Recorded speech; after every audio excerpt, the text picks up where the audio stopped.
Good afternoon, everybody. It's your hostess with the mostest and your brother from another mother, AB.Marley here. And it's your girl Nevaeh, your sister from another mister, because Papa was a rolling stone. Hey. Alright, guys, so today is going to be a continuation of the topic for gun violence. It's part 2. If you are watching this video, this is your first video on our channel, you might want to go to the previous video before this, right, which is the video on school shootings. Alright, so for today we're going to be talking about mass shootings, which obviously, yes, school shootings are included in that, but we are more so talking about shootings that have happened in public places. So just in 2019 alone, there were 417 mass shootings in the U.S. That is more days in a year. It's only 365 days in a year. Now, wow.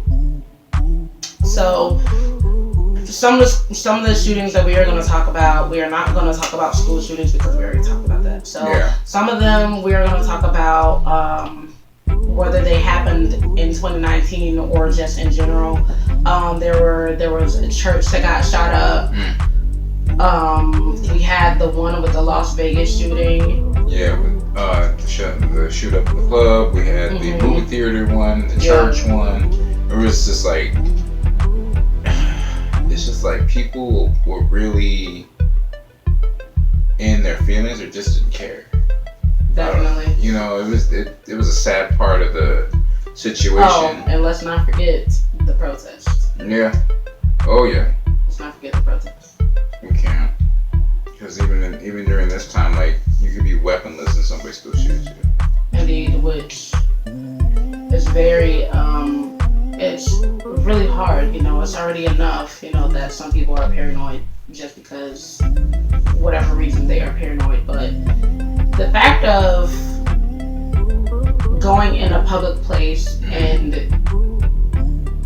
you're going, like, imagine going to a concert that you've been waiting to go to, and then all of a sudden you just hear gunshots. Like, I would just be like scared. Like, especially like I've heard like some of the people that survived the movie theater shooting. And they were just like saying how when the shooting in the movie theater happened, because they heard it in the theater next to them, in the room that was next to them, and they were just saying how that they thought that the shooting was part of the movie. Like, they thought that it was just like sound effects, and then when they realized that it was like an actual like shooting, they were just like, oh, like, I gotta like get up out of here, kind of thing like that. It's crazy that people didn't even think it was real because they're so used to hearing these things and watching them, Exactly, and that's just like the same thing that happened with the shootings in Las Vegas, because with the shooting in Vegas, they were saying how at first they thought that maybe the shooting was like part of the show, not like actual like gunshots, but like maybe they thought it was like fireworks or something, and then they realized that it was an actual person like shooting at them. It's really messed up, man. I mean, like, people to this point that just feel like I just want to like attack everybody. It's mind-boggling to me. Like, where was your mental health that led you up to this point? Like, those are the particular things that I take interest in, because I've always been that person that's like wants to know, like, from beginning to progress to it, because we already know the end of it. I need to know the beginning and the progress, like what got you up to this point, so for future generations we don't have this repeat, or if it's already in the process, we could possibly like stop it from actually happening again. Because it does suck that someone really thinks like this is the only way to resolve my aggression, my sadness, my whatever emotion that you're going through in that time, and your mindset like, with it. Even just think about it, like, there was that shooting that happened at Walmart, and it's just like, can you imagine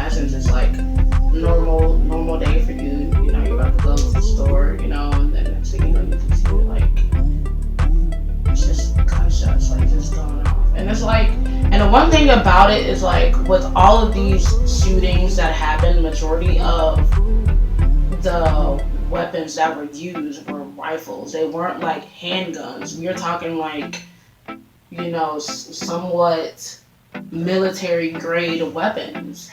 Semi-automatic guns. Assault rifles or something there. Assault rifles. I don't know every single one of these guns, but all I know I don't either, but just going based off of, things that you've seen on the news and just reading, that's crazy. Like how do you walk into a club with a gun that's like this big? Like how do you Depends on what you wrap it up in and how you can hide it, because there are different ways that you can hide a weapon and walk in. If you got like a large trench coat, or if you're one of those type of people that it makes it seem like it's on your back, like a backpack or something. I mean, even still, like even the places that you think would be safe aren't even safe. Like people got killed in a church, and even like last year there was a shooting that happened in New Zealand at a mosque. Yeah, so it's like even in some of the safest places you aren't even safe.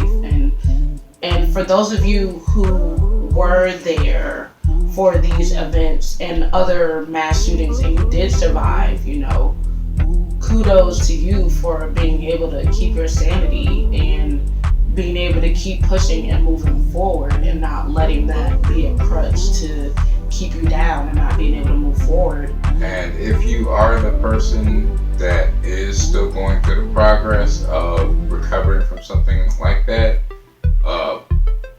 I don't have personal experience with it, but with holding on to something that hurts a lot, keep your head up, talk about it. If you need therapy, I would recommend it. If you just need an ear to hear you, that's fine, but make sure that the person that you're passing this along to is able to help you with your progress and not someone who is trying to make it worse than what it already is for you. Exactly. Not to say that you don't need to hear the truth and the fact of it. It's just, I don't want you to become one of those people that get manipulated into believing something that is not really there. I don't want you to become that very person that actually did the act themselves. Because you know how like some people become abusers and addicts because they've been through something so traumatic that they don't know how to cope with it. So instead of them dealing with it, they lock it away, hide it, and they end up acting out. Have their small little outbursts. Not even realize that what you're doing is not normal. It's a habit of yours that you have. It's your defense mechanism. Also, to those of you who are survivors of said mass shootings and ones that we have not mentioned, take as much time as you need to recuperate and get back into society. If people tell you that, it happened a few years ago, it happened like whenever it happened, they can't tell you how to feel because they did not live the experience that you lived. They did not have to go through it themselves. They didn't witness it. They didn't hear it. They didn't feel the things that you felt. And for people who are on the outside looking in, that's not right of you to tell someone to get over something like that because you only heard about it. Everybody deals with trauma in their own way. Even if it takes them the rest of their life to get over it, that's what it is. You have people who are in the military that have PTSD for the rest of their life because of the things that they have witnessed going to war, or even if they're not in war, just things that they have lived through. Yeah, I know some people with that, and you got to be extremely careful about what you do. You know how like the old, how an old saying goes, don't just sneak up on me like that? Like, girl, well, I used to say that, my family used to say that, don't sneak up on me because you don't get yourself hurt. Oh, okay. You know what I'm saying? I was trying to see where you was going with this, but okay, now I see where you're going. You see what I'm saying? Like the PTSD moments can, if you just walk up on somebody and that moment happens, you can get yourself hurt. Definitely. You know, mass shootings and gun violence is a thing that it seems like not a lot of people really take serious, and it's not really talked about. Like everyone talks about, okay, we're Americans, we have the right to bear arms. Yes, I understand that. Everyone has the right to be able to own a gun. You have the right to bear arms, but when a mistake is made, it has to be owned up to. Like Exactly, at the but end of the day, just because you have it doesn't mean you have to use it. And even if you do have to use it, you don't have to kill someone. You can always shoot to injure a person. You don't have to shoot to kill.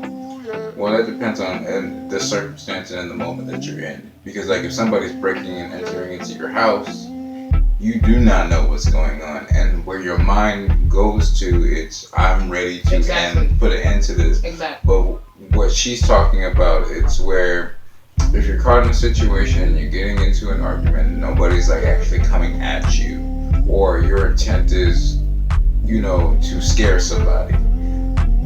To a certain level of degree, I can understand, because it's like I'm shooting to injure because this person is just not accepting what's happening in front of them. Like most people who've had these types of experiences will usually just like freeze up in the moment, and others like they've been around it so long you can tell the look in their face that this doesn't bother them at all. Mm-hmm. Those are the moments that you gotta look out for. Now the thing is, when it comes with these mass shootings, obviously they do just seem like they come out of nowhere, and it is something that none of us will ever get used to. But in order to really control these mass shootings, and for the people who are buying guns, instead of just letting anyone buy a gun and just get their FOID card or whatever, their license, why don't we do psychological tests, to see where their brain is at, because not everyone should be able to own a gun. And even if you don't do a psychological test, try to see if they have any past trauma.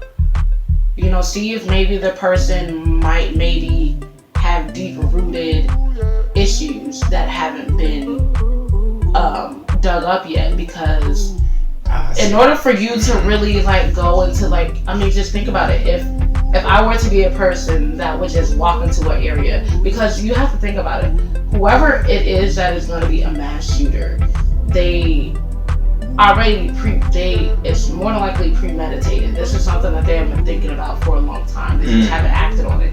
So they already have in their mind what they're going to do, how they're going to do it, maybe an escape route, maybe not, But the bottom line is they're just like, I got these guns, or I got this gun, I'm going to take this amount of ammo with me, and I'm just going to go here and I'm just going to shoot. To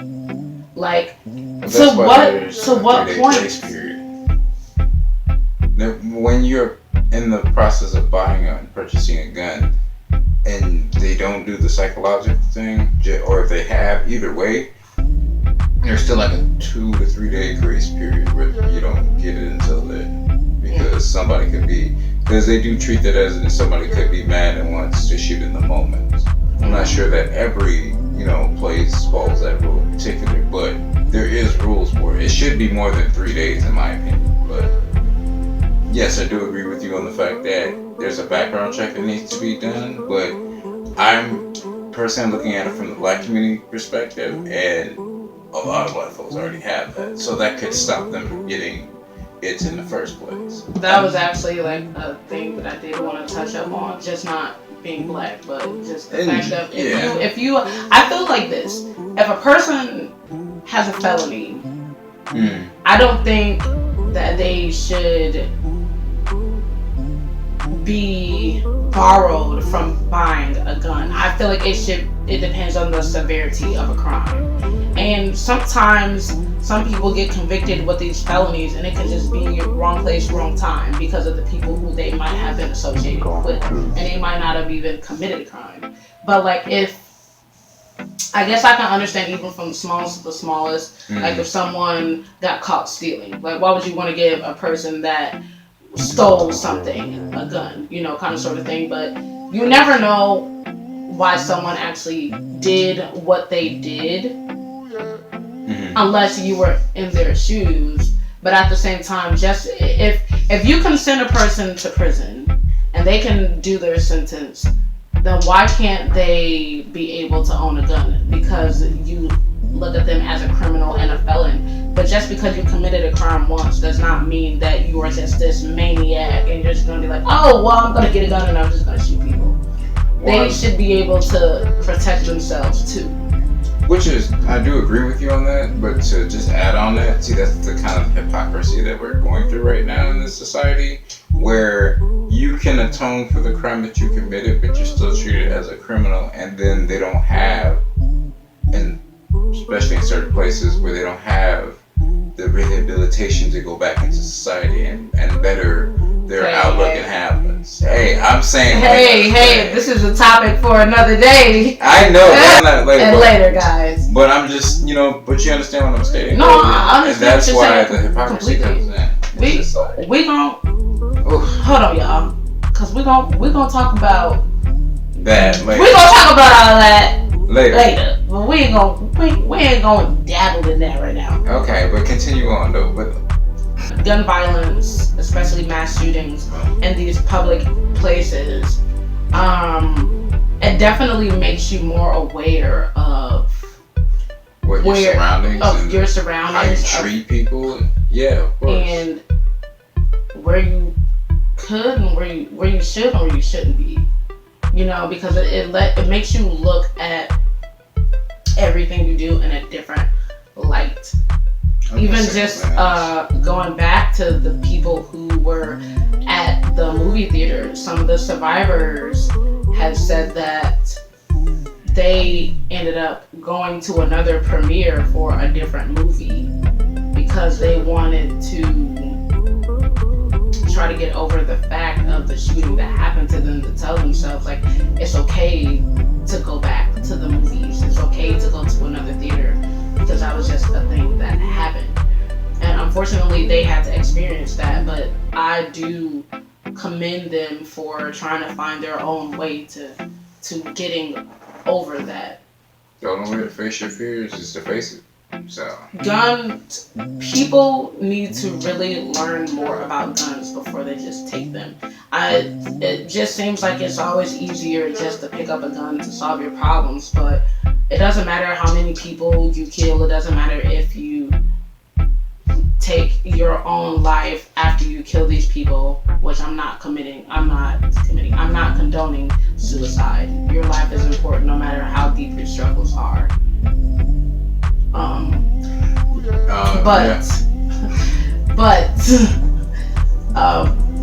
Killing other people is not going to make your problems any better.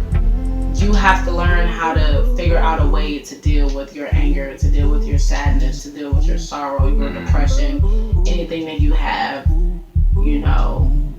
different forms. Therapy, music, get a dog, or a cat maybe, or... You mean a pet for therapy in order to deal with your emotional baggage? That's a pro and con for me on that one, just because of how out of control it can be if they don't really talk to someone. Yeah, so to feed off what she's saying, listen, there's a beginning and there's a progress. We've already seen the end goals, which suck. Treat people the way that you wish to be treated. And I mean that in the sense of if you wish to be respected, if you want someone to acknowledge your presence, if you want somebody to just cherish what you have, then do the same for somebody else and it will come back full circle. Listen, those of us who are going through those times and don't have the time for therapy or don't make time for therapy or an outlet, listen, I hear where you're coming from. I wasted many years being in that cycle. Y'all have to learn to let that shit go because everybody's got their own form. It might not be bigger than yours, it might not be as big as theirs, whatever the case might be. I'm saying get over it because you're eventually gonna have to live your life and move forward. You shouldn't let bullying be the reason why you stop living life. You shouldn't let your disagreements with another person. Oh my gosh, you know what? You just made me think of something. What? Do you remember? I think think this was like either last year or the year before, when there was a guy that used to work at a news station. He used to work for a news channel, and he ended up, I think he got like fired or he quit or something like that. And then he found out the location where they were filming, and then he shot the news crew. No, I have not seen that. That was just like, and it was live. It was live while they were like actually like shooting the, like when they were actually like filming the news. Like, oh, that's sad. The guy like shot the reporter and the cameraman.